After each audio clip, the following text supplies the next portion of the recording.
I loved the atmosphere here. My teaching style, I think of it more as like I'm coaching them. You know, we all want to win this game of chemistry. You know, we all want to pass the class. So I hope that everybody can do that together.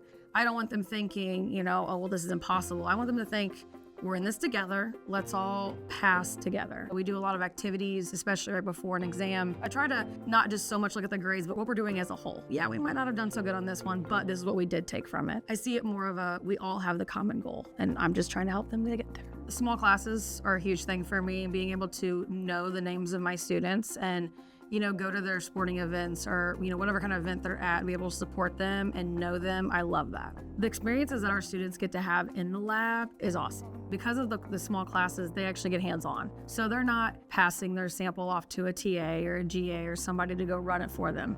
They're doing it. You know, they've used all the instrumentation we have. You know, they've used the NMR, they've used the UV-Vis, they've used the thermometer. They get to do that. You know, then they get to get their information off of it and they get to analyze it. You know, it's not, okay, well, let's pretend we ran this and here's the fake data. Like, they get to do it. And that is invaluable. I take the student success very seriously because if we're not training them well enough, they're not going to get jobs.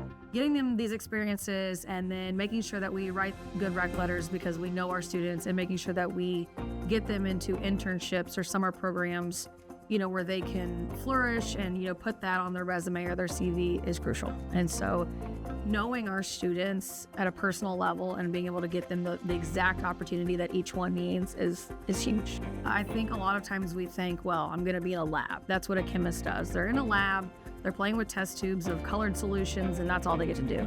I have a class that I put up the first slide, and there's just a bunch of different products. And they're like, what does this have to do with chemistry statistics? You know, and I'm like, well, if you have an interest, there's a job out there in that field, whether it's, you know, food chemistry or it's, you know, cosmetics or, you know, the environment. I mean, literally any job out there, any field has a chemist. And so we just need to know what you want to do so we can get you there.